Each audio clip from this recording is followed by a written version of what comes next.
would like to also rise on behalf of the Greens to support and offer the Greens support for the motion moved by the Minister in relation to the International Day of Mourning, and recognise the significant grief that is caused to family members and to workers when someone dies in a workplace. The International Day of Mourning, as we've heard, plays an important role as a day to commemorate workers who have died in workplace incidents or as a result of workplace illness, as well as those who have been disabled, injured, or made unwell as a result of their work. On April 28, every year, colleagues, friends, family, comrades come together to commemorate their loved ones' lives and share their memories. But we also use this day to mark and reflect the fact on how we can work together across the political divide to prevent these incidences from ever happening in the first place, and pledge our solidarity and to collectively to the unions and to workers to continue the struggle for safe workplaces. We should never accept in our community that anyone would go to work and not return home, or suffer as a result of their work long-term illness causing death as a result of their work. But sadly, too many workers who that exist in New South Wales aren't afforded this dignity. And I want to acknowledge that this was a particularly difficult time in terms of the work health and safety over the last couple of years with the pandemic. And we just saw laid bare how inequitable the safety of workers is. And while so many of us, including in this place, were able to safely work from home, many in our workplaces, nurses, paramedics, doctors, teachers, delivery drivers, aged care workers, hospitality staff, and those working in temporary and gig-related economies faced significant risks and challenges during that time.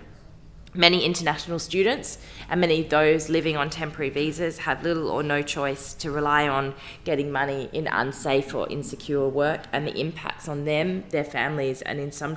cases the tragic consequences of that are significant. It's also important to recognise the failures of governments, particularly in recent times, to provide adequate support and oversight of work health and safety. And I want to acknowledge the fact that I feel a sense of optimism and hope, as I'm sure do the many in the Injured Workers Network that I know that the Minister and I have met with on a number of occasions, as well as those who are workers and union members